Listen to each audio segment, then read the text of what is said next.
Hoy vamos a comenzar haciéndonos una pregunta que nos hacíamos siempre al comienzo de la materia en el aula 32 del Departamento de Electrotecnia. ¿Por qué es que estudiamos esta materia? ¿Por qué es que estudiamos comunicaciones? ¿Por qué queremos conocer acerca de los fundamentos de las comunicaciones? Hacia el final del video vamos a llegar a un modelo simple de un sistema de comunicaciones y también vamos a hablar respecto a los recursos que se ponen en juego. ¿Qué recursos debemos considerar? ¿Qué recursos debemos cuidar? ¿Estarán interrelacionados entre ellos? También vamos a hablar brevemente respecto a que si hay recursos compartidos que debemos cuidar, bueno, deberá haber algún organismo que regule cómo es el uso de esos recursos, de tal manera que todos los sistemas que funcionan en el mundo lo puedan hacer correctamente y que si hay algún tipo de conflicto pueda resolverse de una manera sistemática. La pandemia a nivel global dejó a las claras la importancia que tienen las comunicaciones. Ninguno dudaría sobre eso. Todo el mundo quiere comunicarse con todo el mundo, quiere tener acceso a enviar videos, mensajes de texto, datos, lo más rápido posible, con el 100% de probabilidad de éxito en la comunicación. El problema que todo eso, como muchos de ustedes lo padecerán, al igual que yo, sobre todo en las comunicaciones por celular de datos, el problema, decía, está relacionado con que los recursos que tenemos disponibles son finitos. Y entonces tenemos que ver cómo compartir esos recursos, cómo utilizarlos de manera eficiente, de tal manera que podamos todos comunicarnos con todos. Sería mucho más sencillo, o casi no debería de haber una materia fundamentos de las comunicaciones, si los recursos que tengamos disponibles fuesen infinitos. Todos los seres vivos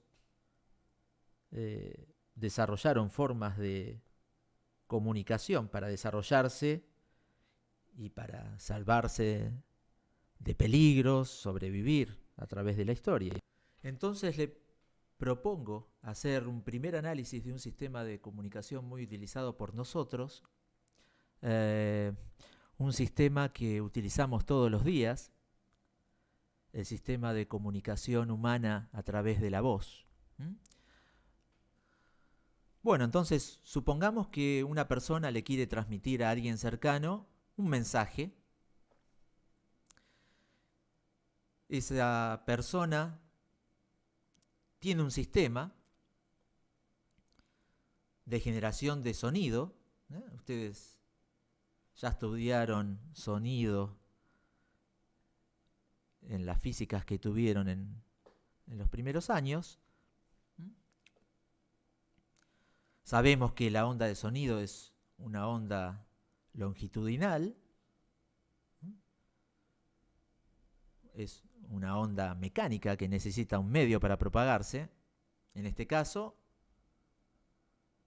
el sonido que produzca la persona que va a transmitir el mensaje se va a propagar a través de un canal que es el aire. Entonces, el transmisor con su tracto vocal va a cambiar ciertos parámetros de algunas ondas. Por ejemplo, las vocales la producirá por la vibración del aire que exhala de las cuerdas vocales. Si ustedes toman muestras de ese tipo de señales y las grafican en MATLAB, van a ver que obtienen una onda que es muy parecida a una onda periódica, es cuasi periódica, que está como modulada en amplitud. Ya veremos qué es lo que pasa a eso. Así es que el mensaje puesto en esa señal de sonido, de audio, de sonido, viaja a través del canal aire, moviendo las partículas, las moléculas del aire, y propagándose hacia el receptor, la otra persona. El receptor tiene que tener un sistema que sea capaz de interpretar esas señales, de recibirlas, de adecuarlas y de interpretarlas. Bueno, entonces la onda de presión que transmitió la persona llega a los receptores. Acá vemos uno de la persona que recibe el mensaje. Ustedes saben que el sistema auditivo humano está compuesto por el oído, y hay que sumarle la parte de procesamiento, que es nuestro cerebro que procesa las señales. Como aprendieron en la escuela primaria, por lo menos cuando yo lo cursé hace tantos años, se daba, el oído se dividía en el oído externo, el oído medio y el oído interno, ¿no? El oído externo estaba compuesto por la oreja, el canal auditivo y la membrana timpánica. Es esa membranita oscura que ustedes pueden ver en la imagen. Todo el sistema fue desarrollado para que nosotros nos comuniquemos mejor con una persona que está al frente, aunque recibimos señales de detrás. O sea que la ganancia de mi antena, mi oreja, no es igual en todas las direcciones. Está desarrollado de manera de poder recibir al que tenemos frente. Y si nosotros recibimos algún sonido desde un lugar que no estamos mirando, tenemos la posibilidad de girar esos sensores. Ustedes habrán visto, por ejemplo, si van por la autopista La Plata-Buenos Aires, al pasar la ciudad de Quilmes, hacia la derecha hay una antena que gira, ¿sí? Eso gira 360 grados, eso es un radar secundario desarrollado por INVAP, y bueno, la señal, que no será del mismo tipo de la que recibe nuestro oído, es escuchada, entre comillas, en todas las direcciones. Y lo que hago yo es girar la antena para recibirla. Bueno, la señal de presión se propaga a través del canal auditivo y mueve a la membrana timpánica. Pero ¿por qué no vemos mejor en un video cómo es todo ese proceso? La onda de presión ingresa por el canal auditivo y se encuentra con la membrana timpánica y le entrega su energía. Es decir, que la membrana va a vibrar según el contenido en frecuencia que tenga la onda.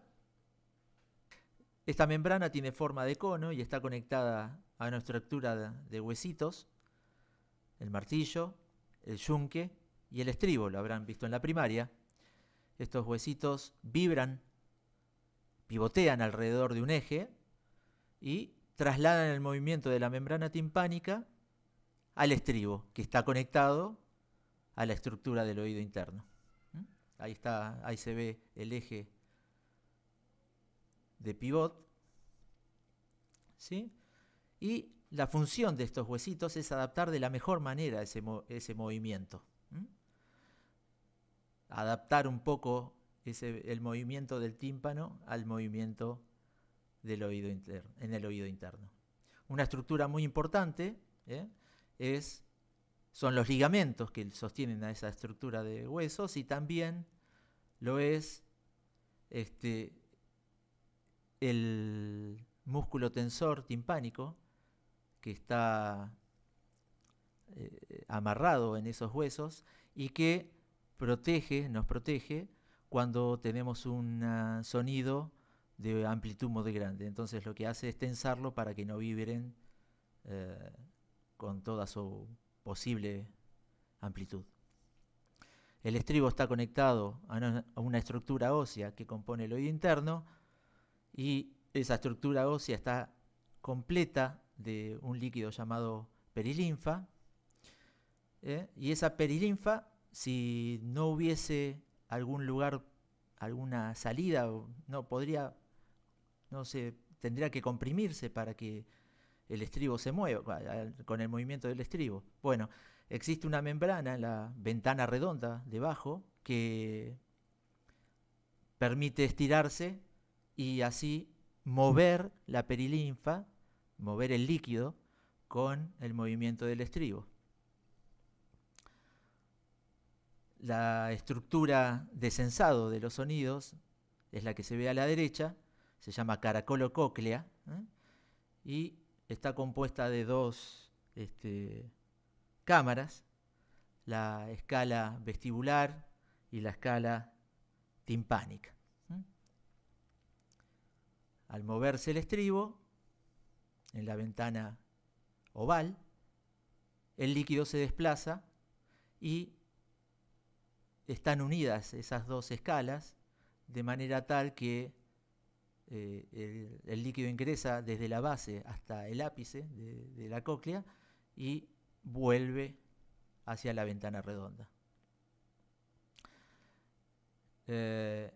Existen dos membranas, la de Reissner y la membrana basilar, muy importantes, que son que al moverse el líquido dentro de esas escalas son flexibles y se mueven, ¿sí? Vibran con el movimiento de la perilinfa. Dentro del entremedio de esas dos membranas está el órgano de Corti, que es el órgano que sensa esos movimientos, ¿sí?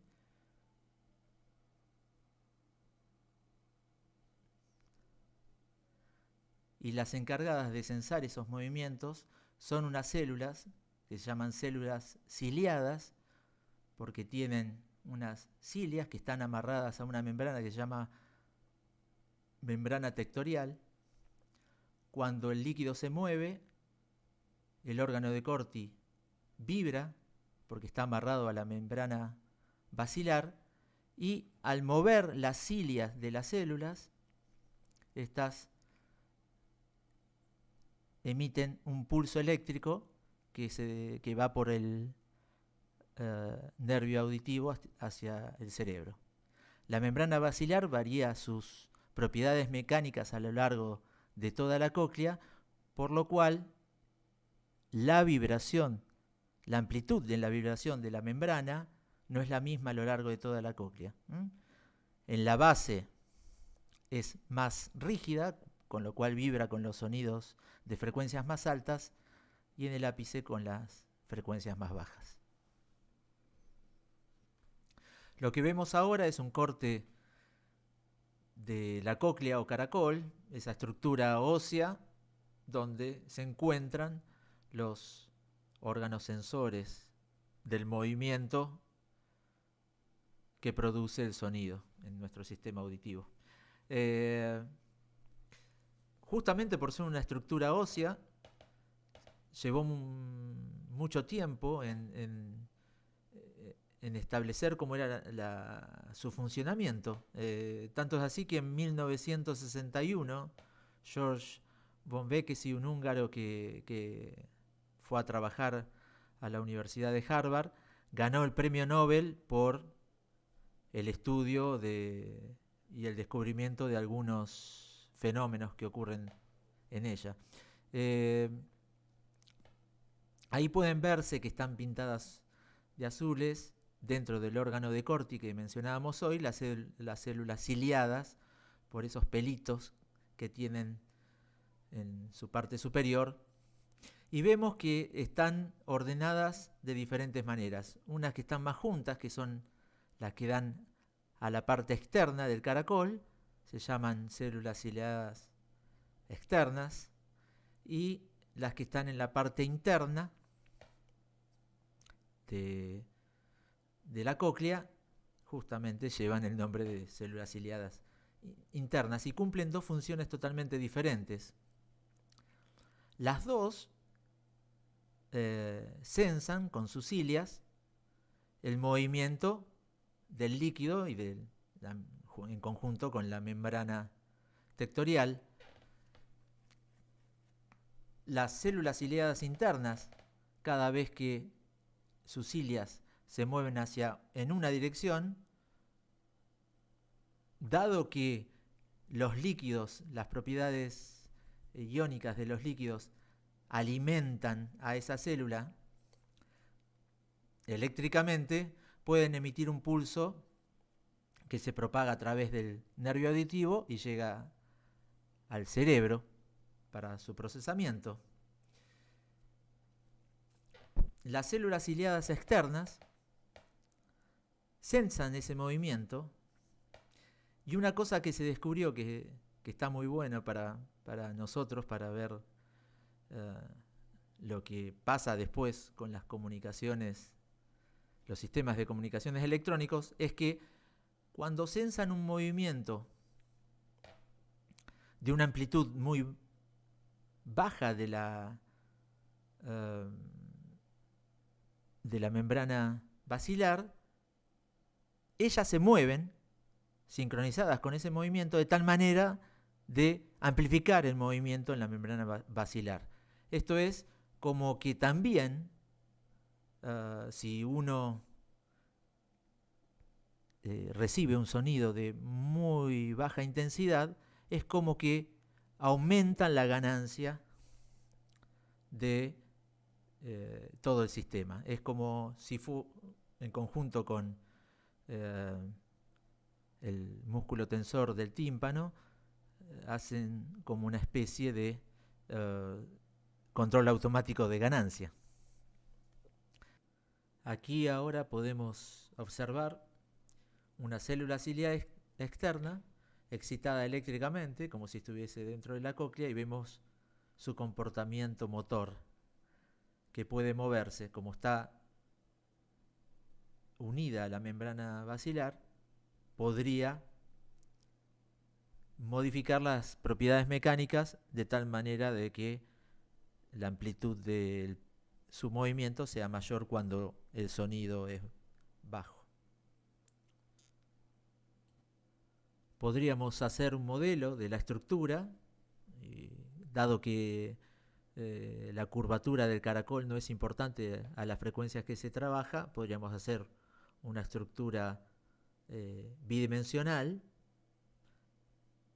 estirada, como si estuviese el caracol estirado, con la membrana basilar en el medio, y donde las presiones se balancean entre las dos escalas, la superior y la inferior.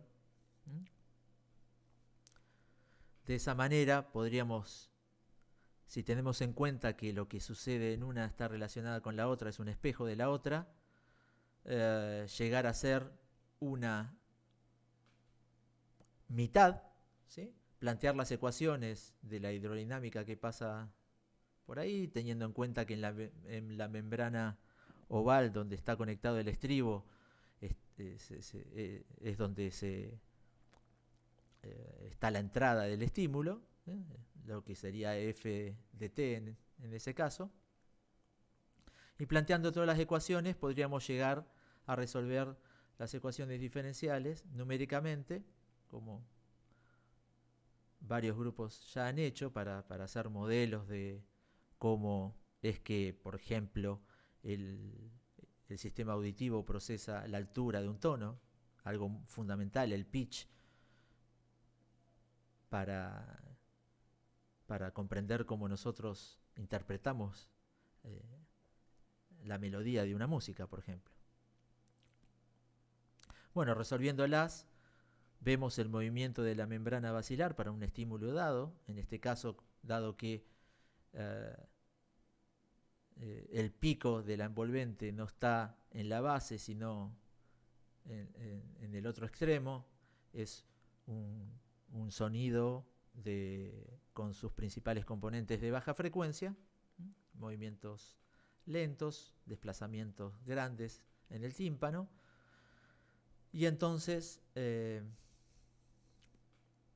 podríamos resolverla en función del tiempo y podríamos llegar a ver, hacer una película con el movimiento de la membrana, ¿sí? Y de la velocidad del líquido en todo el volumen visto en 2 dimensiones.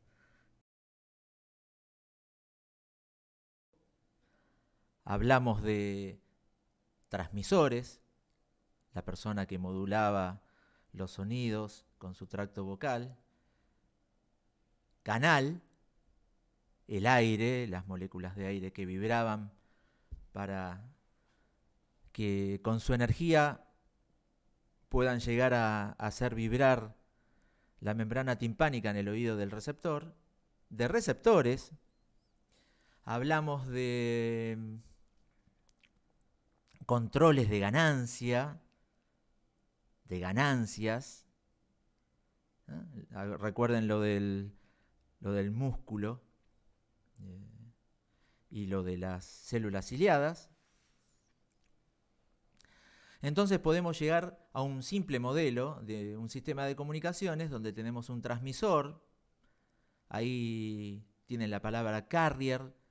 Bueno, el transmisor, a partir de una portadora que lleva, como un colectivo, lleva la información que nosotros queremos transmitir. Nosotros variamos algunos parámetros de esa portadora y el transmisor, entonces, haciendo eso y otras cosas, adapta la señal que nosotros queremos transmitir para que pase por el canal. Bueno, ahí tienen en el canal, en el modelo, tienen el canal hay de distintos tipos. Hay una llave ahí que dice que se agrega ruido. Eso es un modelo también, que se sume ruido, por ejemplo, en el habla humana, que estén conversando otras personas alrededor. Nosotros no queremos recibir esas señales, pero en el canal se nos suman y va a ser imposible que no entren en el receptor.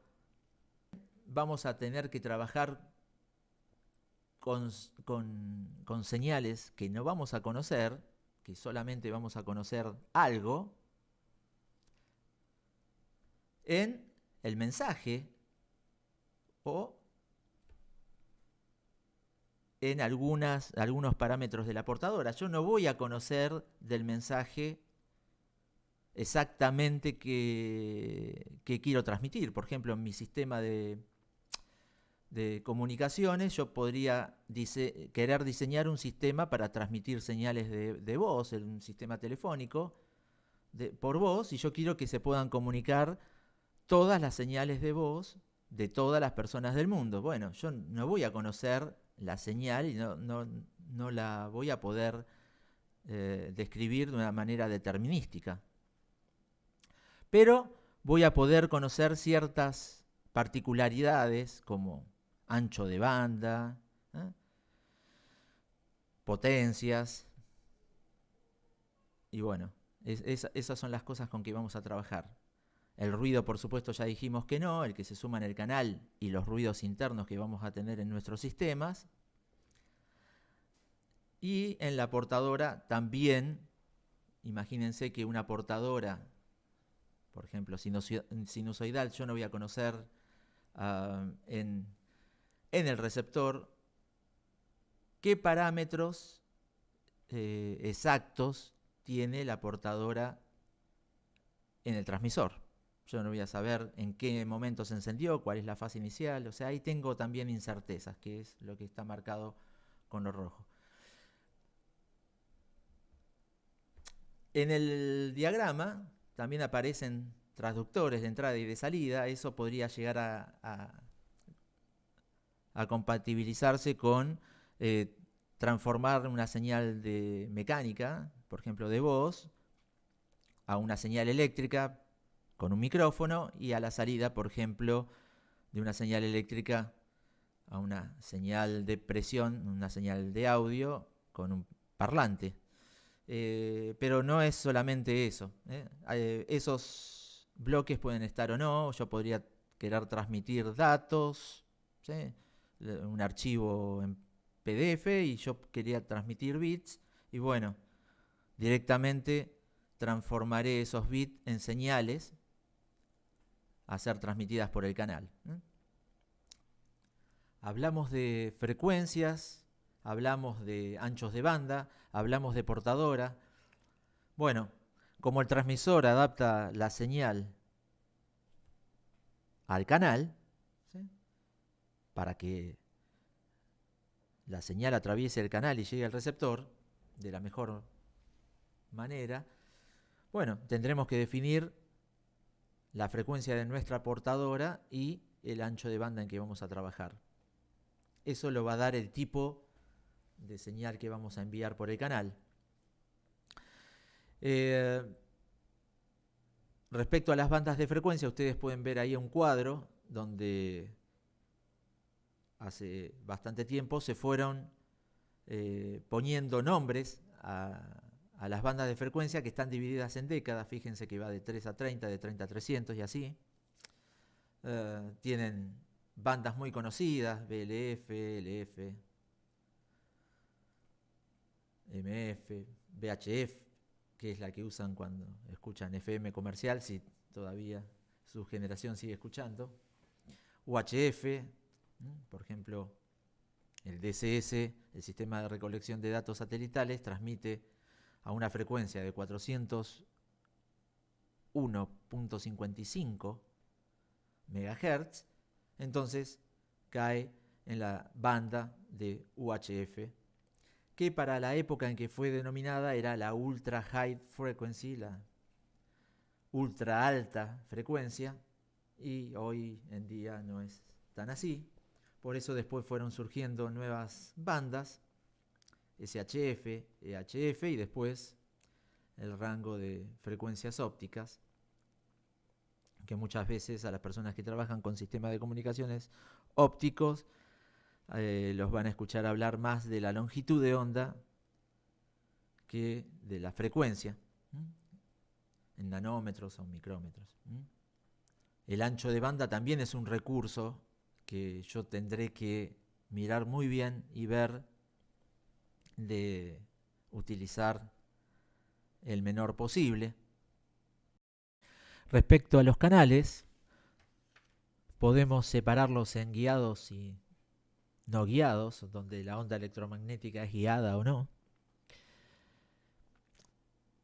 Si comenzamos por los no guiados, por ejemplo la atmósfera o el espacio libre, para frecuencias bajas, la capa entre la Tierra, que se considera conductora, una superficie conductora, y la ionosfera, una capa cargada de la atmósfera, las ondas seguirá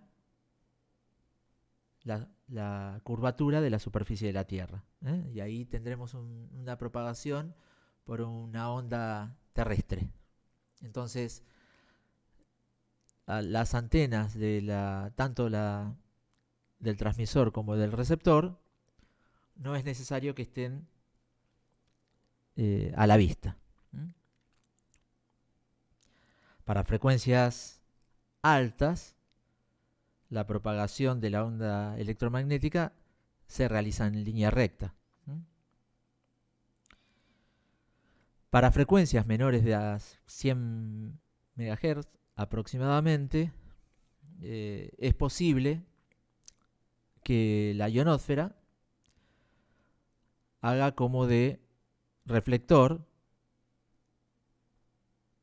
de las ondas, con lo cual yo puedo comunicarme entre estaciones utilizando rebote ionosférico. Por arriba de los 300 MHz ya esto no es posible. La ionosfera es transparente para ondas con esas frecuencias, con lo cual si yo quisiera comunicar dos estaciones que no están a la vista en tierra, deberé poner un satélite que reciba la señal y la retransmita y que tenga a las dos estaciones a la vista al mismo tiempo.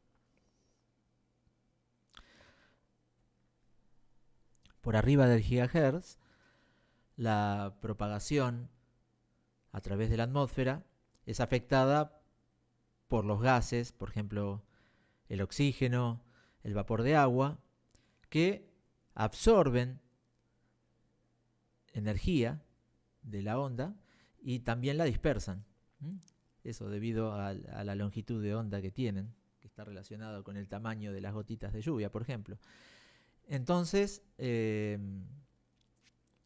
lo que va a producir es una atenuación en el canal. Para las frecuencias de resonancia de esos gases particulares, la atenuación es mucho mayor. Si ustedes se quisieran comunicar, por ejemplo,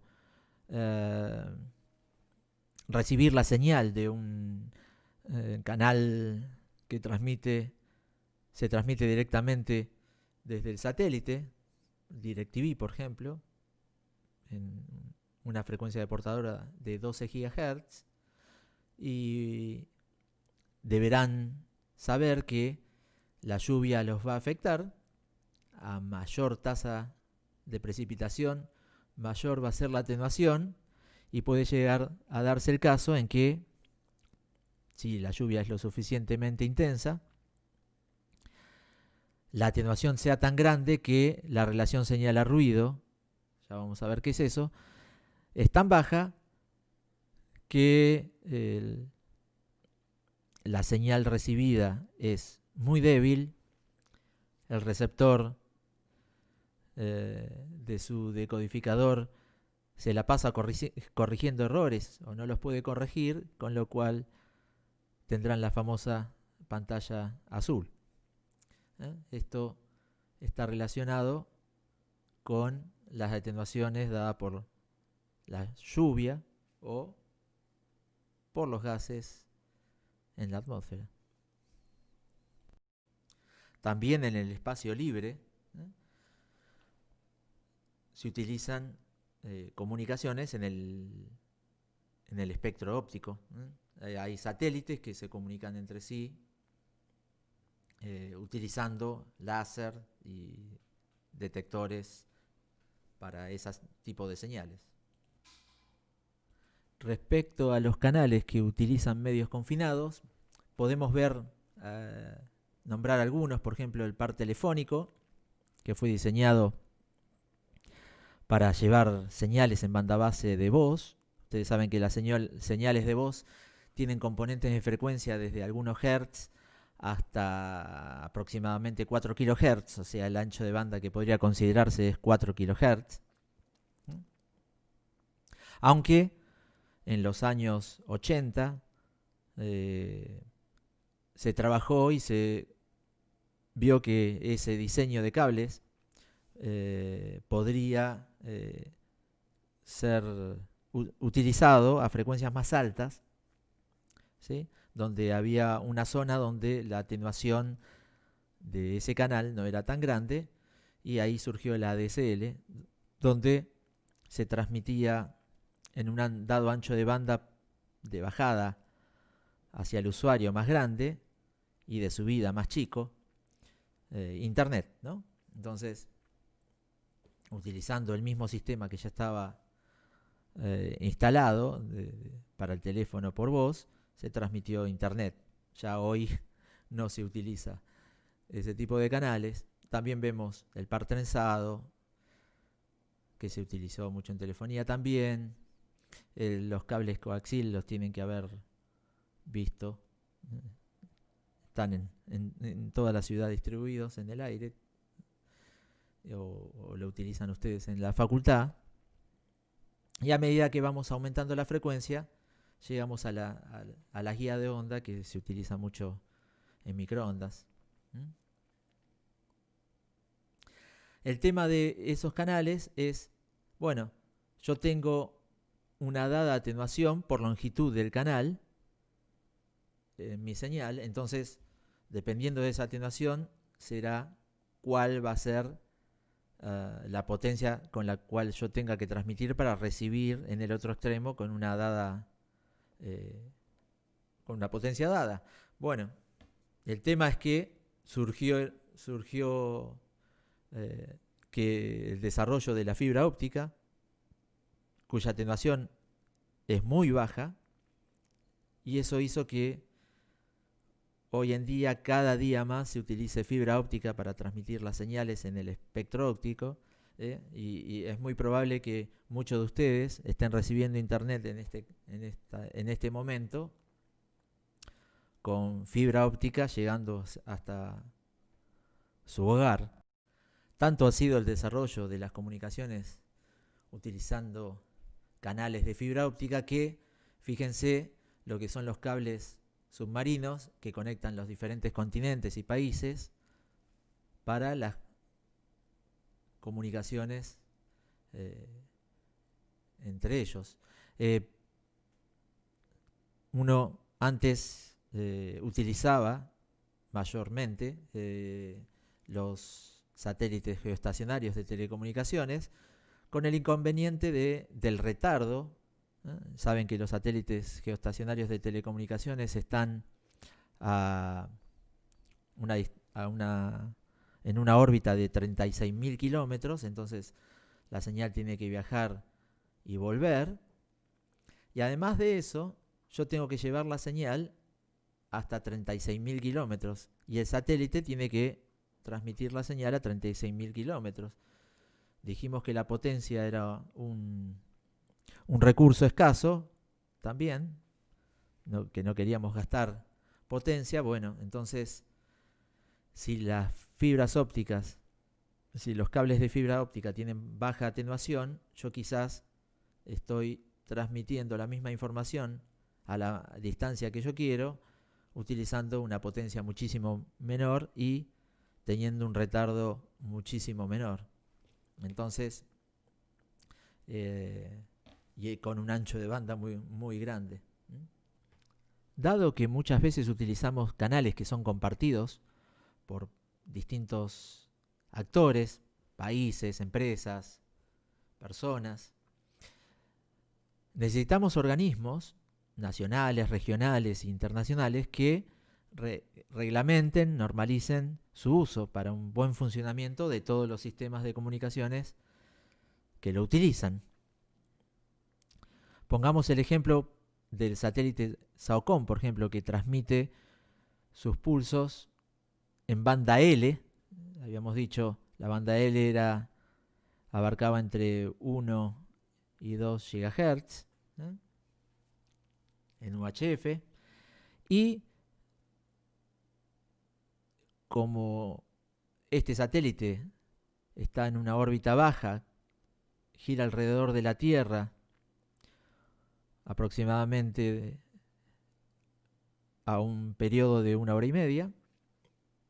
Bueno, imagínense que la emisión de esos pulsos afecte un sistema de un dado país. El organismo que se encarga de resolver ese tipo de problemas, como así también se encarga de coordinar y de regular las telecomunicaciones en el mundo, es la Unión Internacional de Telecomunicaciones, o ITU, un organismo que pertenece a las Naciones Unidas y que tiene sede en Ginebra, en Suiza. Este organismo se divide en 3 sectores: un sector de radiocomunicaciones, un sector de normalización y un sector de desarrollo. Es interesante que ingresen al sitio web y vean los temas que abarca cada uno. Para coordinar las actividades, la ITU acordó dividir el mundo en 3 regiones. Nosotros, Argentina, pertenece a la región 2, que incluye toda América, incluido Groenlandia, parte del sector antártico y algunas islas del Pacífico. El sector de radiocomunicaciones, I2R, se encarga de la gestión global del espectro y de la órbita de los satélites, la asignación de la órbita. Cuando uno quiere, un país quiere tener acceso a una determinada órbita, tiene que solicitar el permiso en la ITU. También establece y genera el reglamento de radiocomunicaciones, genera normas y recomendaciones, informes, manuales, da asistencia a los miembros, es la que se encarga también de resolver los problemas que se generan por interferencias entre sistemas y entre países. También mantiene el registro internacional de frecuencias, donde están las asignaciones de las bandas para los diferentes operadores. Y también organiza cada 4 años, la última fue en el año 2019, la Conferencia Mundial de Radio, la reunión mundial, donde se tratan muchísimos temas. Yo tuve la oportunidad de asistir a la reunión preparatoria a esa reunión en el 2015. La reunión preparatoria es la que fija la agenda para la reunión mundial, y ahí se estaba tratando el seguimiento de vuelos a través de satélites de órbita baja, por ejemplo, con el sistema ADS-B. Entonces estaba la parte técnica de todo el estudio y la parte política de a ver si había una decisión de adoptar el sistema de seguimiento de vuelos comerciales por satélite, debido a que había zonas en el mundo donde no había cobertura para el seguimiento, y había ocurrido la pérdida del vuelo de Malaysian Airlines. Entonces la ITU fue encargada de arreglar a nivel mundial ese problema.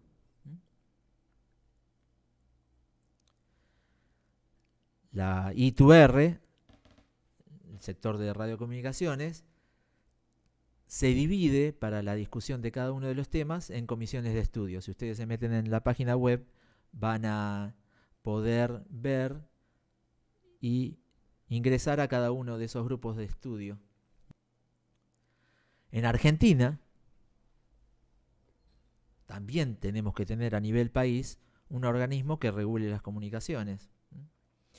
En este caso es actualmente el ENACOM, el Ente Nacional de Comunicaciones. Ahí tienen el sitio web, el cual se encarga de la asignación nacional para las frecuencias y la coordinación y la resolución de problemas. Una de las cosas que genera es el cuadro de atribución de bandas de frecuencia en la República Argentina. Lo pueden buscar, es un documento PDF que va cambiando con los años. Ahí pueden ver todas las asignaciones de las bandas de este recurso de las comunicaciones en nuestro país. Por ejemplo, para yo recorté un pedacito de este documento. En el ancho de banda, en el rango de frecuencias que utiliza el sistema de recolección de datos por satélite argentino, está en el rango de frecuencias de 401 a 401.75 MHz. Y fíjense que ahí tenemos servicios de exploración de la Tierra por satélite. El tipo de servicio es fijo y móvil. Y la normativa que la regula, ahí dice el reglamento de radiocomunicaciones que genera la ITU para la región 2. O sea, uno tiene que ir a buscar ese reglamento y fijarse en el artículo 5 y ahí tendré las regulaciones para ese tipo de servicio. Entonces, en este documento ustedes van a poder ver y encontrar la normativa que tienen que seguir, y aparte van a encontrar las asignaciones a cada una de esas bandas, cuando fue asignado. Bueno, como una primer parte de la clase 1 introductoria, llegamos a un modelo de comunicaciones, vimos sus componentes principales: transmisor, canal, receptor. Vimos las señales que estaban involucradas, el mensaje, los ruidos, las interferencias, las señales recibidas. Y también vimos los organismos que regulan a nivel mundial y a nivel nacional, en Argentina, las comunicaciones. Si ustedes tienen cualquier tipo de pregunta o inquietud, no dejen de consultar en el foro de Moodle de la materia o en las consultas en tiempo real que próximamente tendremos. La continuación es la parte 2 de la clase 1, donde vamos a empezar a hacer un breve repaso de lo que ustedes vieron y agregar algunas cosas de lo que ustedes vieron en señales y sistemas y en análisis de sistemas y señales.